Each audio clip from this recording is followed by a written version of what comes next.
میں اس کے سامنے بولا جس سے میں کبھی نہ بولنے کی ٹھان چکا تھا۔ ہاتھ بڑھا کر رائد نے اس کے گال پر اٹکا آنسو اپنی شہادت کی انگلی پر اتارا۔ کبھی کبھی یقین نہیں آتا کہ تم وہی ماہ دورہ جو میری بچپن کی دوست تھی، جس سے میں نے محبت کی تھی، جس کے لیے میں مسکراتا تھا، کہ تم وہی ماہ دورہ ہو جسے دیکھنے کے بعد میں نے چاند کو دیکھنا چھوڑ دیا تھا۔ انگلی واپس مٹھی میں بند کی تھی، جیسے اس کا آنسو قید کیا ہو۔ میں وہی ماہ دورہ ہوں رائد۔ رونے کے باعث آواز بھاری ہوئی تھی۔ نہیں، تم نہیں ہو رائد۔ وہ لڑکا کون تھا؟ اچانک سوال پر ماں نے نہ سمجھے سے اسے دیکھا۔ کون؟ جس کے ساتھ کچھ دیر پہلے تم کھڑی تھی۔ وہ ہاتھ کا دوست ہے۔ جواباً رائد نے اسے جن نظروں سے دیکھا، اسے اپنا سانس اکھڑتا محسوس ہوا تھا۔ وہ اسے ہاتھ کے کیس کے بارے میں نہیں بتانا چاہتی تھی، یہ معاملات کو خراب کر سکتا تھا۔ رائد، وہ صرف… بیٹھو، واپس چھوڑ دیتا ہوں تمہیں۔ اس کی بات کاٹ کر وہ بائک پر بیٹھ چکا تھا۔ ماں نے اپنی جگہ پر کھڑے اس کے چہرے کی ایک سائڈ کو دیکھا۔ وہ آج جواب نہیں چاہتا تھا، وہ صرف بولنے آیا تھا۔ ہاتھ منہ پر پھیر کر وہ بائک پر سوار ہو گئی۔ بائک گراج میں لگا کر اس نے جیکٹ اتار کر کندھے پر رکھی، ایک نظر ساتھ کھڑی چمچماتی سیاہ BMW پر ڈالی۔ یوسف سلطان گھر آ چکے تھے، مطلب وہ باخبر ہو چکے تھے۔ رائد نے آنے والے سوالوں کو سوچتے آنکھیں گھمانے سے خود کو باز رکھا، قدم اندرونی دروازے کی جانب بڑھائے جو کہ پورا ہوا تھا۔ دروازے سے داخل ہوتے ہی اس کی توقع کے عین مطابق وہ سامنے سینے پر بازو باندھ کر کھڑے تھے۔ ڈارک گرے فارمل سوٹ میں ان کی شخصیت مزید نمایاں ہو رہی تھی۔ چہرے کے تاثرات ہمیشہ کی طرح بے حد سنجیدہ تھے۔ چہرے کے نقوش، ان کے تاثرات، لہجے کی سنجیدگی اور سختی، یہ سب رائد کو یوسف سلطان سے وراثت میں ملی تھی۔ Good evening dear dad. لہجے کو ذرا حشاش بشاش رکھا تھا، لیکن جواب ندارت تھا۔ رائد نے چند لمحے انہیں رک کر دیکھا، پھر ہلکی سی مسکراہٹ اچھالتا سیڑھیوں کی جانب بڑھنے لگا۔ کہاں سے آ رہے ہو؟ اپنے پیچھے گہری آواز پر وہ رکا، پھر ہلکا سا مڑا۔ رائڈنگ سے، مختصر جواب تھا۔ کس کے ساتھ؟ اب کی مرتبہ اس نے بھویں اچکائی۔ مکمل مرتب وہ ان کے سامنے کھڑا ہوا۔ کیا بات ہے ڈیڈ؟ سوال کیا ہے میں نے؟ یوسف سلطان کا لہجہ کچھ سرد سا تھا۔ جب آپ جانتے ہی ہیں، پھر سوال کا کیا مقصد؟ تم ماہ دورہ کے ساتھ تھے؟ رائد نے محض سر از بات میں ہلائے واپس مڑنا چاہا۔ کیا پلان کر رہے ہو تم رائد؟ ان کے سوال پر وہ چند سیکنڈ کے لیے رکا تھا، ناسمجھی سے ان کی جانب دیکھا۔ کیا کہنا چاہتے ہیں ڈیڈ؟ وہ تمہارے ساتھ تھی، جو کہ کئی سالوں سے نہیں ہوا، تو اب کیوں؟ کیا کرنا چاہ رہے ہو رائد؟ رائد نے بغور اپنے باپ کو دیکھا، سوائے آنکھوں کے۔ اس کا ایک ایک نقش اپنے باپ پر تھا، اور شاید عادات بھی۔ صرف ایک رائڈ تھی ڈیڈ، اور کچھ نہیں۔ میں سمجھ نہیں رہا کہ آپ کیا سوچ رہے ہیں۔ اسے نقصان پہنچانے کا مت سوچنا رائد۔ جو کچھ ہوا اس میں اس کا کوئی قصور نہیں ہے۔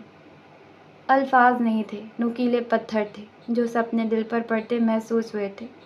وہ ماہ دورہ کو نقصان پہنچائے گا؟ وہ رائد سلطان ماہ دورہ کو نقصان پہنچائے گا؟ یہ سوچ بھی اجنبی سی لگتی تھی۔ رائد سلطان نے ساری زندگی اس کی حفاظت کی تھی، وہ اس کا محافظ تھا، وہ اسے نقصان کیسے پہنچا سکتا تھا؟ آخری مرتبہ ڈیڈ، یہ صرف آخری مرتبہ تھا، اس کے بعد آپ یہ بات نہیں کریں گے۔ لہجہ قدرے مدھم رکھے اس نے جواب دیا۔ یوسف سلطان 2 قدم اٹھائے اس کے نزدیک آئے۔ تم وہ رائد نہیں ہو جس پر میں یقین کر سکوں۔ تم وہ رائد ہو جسے اب کوئی پرواہ نہیں ہے، نہ اپنی نہ کسی اور کی۔ میرا مسئلہ نہیں ہے۔ واپس مڑتا وہ سیڑھیوں کی جانب بڑھا۔ اس سے دور رہو رائد۔ فار گاڈ سیک ڈیڈ، مجھے مت بتائیں کہ مجھے کیا کرنا چاہیے۔ پلیز، میرے معاملات سے آپ ویسے ہی دور رہیں جیسے آپ ہمیشہ رہتے آئے ہیں۔ آواز اونچی ہوئی تھی جو خاموش لاؤنج میں گونجی تھی۔ تم اپنے ڈیڈ سے ایسے بات نہیں کر سکتے رائد۔ نرم آواز پر رائد نے آنکھیں بند کر کے گہری سانس لی، پھر آنکھیں واپس کھولی۔ یہ گنی چنی عورتیں اس کو کمزور کر دیتی تھی۔ سوری ڈیڈ، سوری مام۔ سر ہلکا سا جھکائے وہ واپس مڑ کر سیڑھیاں چڑھتا اپنے کمرے کی جانب بڑھ گیا۔ وہ ایسا نہیں ہے یوسف۔ وہی تو میں کہتا ہوں، وہ ایسا نہیں ہے۔ میرا بیٹا اس قدر بے حس اور لاپرواہ نہیں تھا۔